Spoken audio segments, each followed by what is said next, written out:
এখানে যারা উদ্যোক্তা তারা কেন আমাদেরকে এখানে ইনভাইট করছে? কথা বলেন, এখানে আপনি রাজনৈতিক বক্তব্য কেন দেবেন? Sorry for that. আপনি এরকম বলতে পারেন না। আগে শেখ হাসিনা এইভাবে কথা বলতো। শেখ হাসিনা সবচেয়ে বড় মিলিশিয়া ছিল বিএনপির এগেইনস্টে কথা বলতো।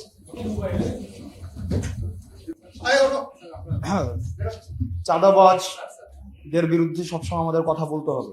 যারা চাঁদাবাজ, যারা মামলাবাজ, আমাকে একটু কথা বলতে যতই আমাকে একটু কথা বলতে। বিশেষ করে এটা তো শালীনতা হইলো না। আমরা তো আপনাদের কাছ থেকে শালীনতা, কিভাবে ভদ্রতা, শেখাবেন আপনারা? আমি তো শিষ্টাচার প্রত্যাশা করি। আমরা আসছি একটা প্রোগ্রামে। একজন কথা বললে আপনি আরেকজন বিএনপির এগেইনস্টে কথা বলতে পারেন না। একজন কথা বললে আমরা আরেকজন এটা কথা জানি বলতে না হয় না। এখানে এইভাবে কথাবার্তা মানে বলা এটা হয়। মিনিমাম যদি আপনার এই আমরা তো sense টা না জানি না থাকে, আমি এখানে খুব দুঃখিত। এই ফোরামে এই কথা বলা হয়। একজন কথা বললে আরেকজন কথা বলতে হয় না। No. এই ভদ্রতাটাই আপনারা এটা শিখেন বলে না। যাবেন না এখানে। এই ভদ্রতাটাই আপনারা এখানে আমরা জানতাম না আমি আমাদের আপনাদের কেন ইনভাইট করা হচ্ছে। আমাদের কিসের জন্য এখানে ইনভাইট করা হচ্ছে এটা আমি জানতে চাই। এখানে যারা উদ্যোক্তা তারা কেন আমাদেরকে এখানে ইনভাইট একজন করছে? কথা বলে আমি জানতে চাই। একজন কথা বললে আরেকজন কথা বলতে হয় না। আপনি বললেন আপনার কাছ থেকে আমরা আমাদের শিখবো। কেন এখানে ইনভাইট করা হয়েছে এটাকে আমাকে এক্সপ্লেইন করতে হবে। আপনার কাছ থেকে আমরা শিখবো, কিন্তু আপনি যদি এইভাবে নিমো, একটা প্রোগ্রামের একটা নিমো। না আপনি এইভাবে কথা বলতে পারেন না। নিতো আপনি এইভাবে কথা বলতে পারেন না। আমাকে বলতে হবে। আপনি হ্যাঁ, এইভাবে বলতে আমাকে পারেন। বলতে হবে কেন এখানে আমাকে ইনভাইট করা হয়েছে। স্যার আপনি এইভাবে বলতে পারেন না। আপনি এইভাবে কথা বলতে পারেন না। আমি একটা দলের প্রতিনিধি হিসেবে এখানে আসছি। তাহলে আমি আপনি এখানে দলের প্রতিনিধি হিসেবে আসছি। এখানে কোনো পলিটিক্যাল কথা হবে না। এখানে পলিটিক্যাল কথা বলা যাবে না। ডক্টর সালাম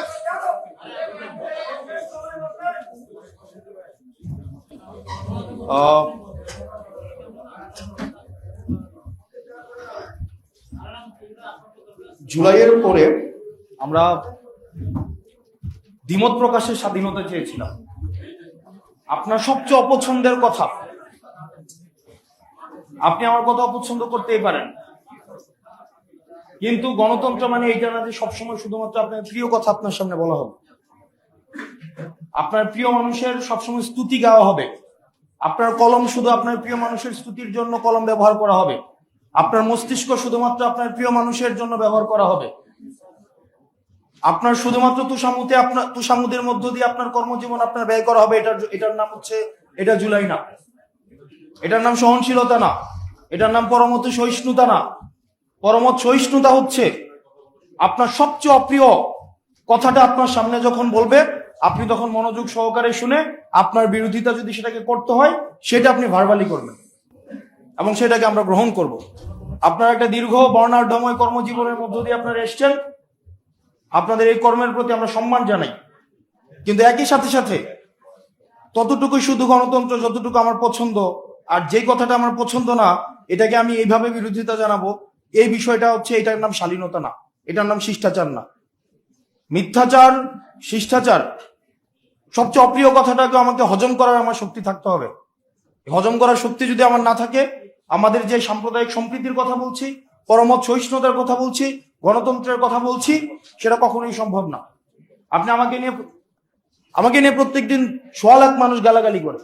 আমার কমেন্ট সেকশন আমি একদিনের জন্য 15 সেকেন্ডের জন্য আমি কখনো অনলিমি করি নাই।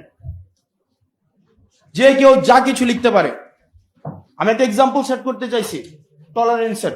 এখন আপনারা যদি এত ইনটলারেন্ট হন, এটা তো হচ্ছে আমাদের জন্য খুবই লজ্জাজনক বিষয়।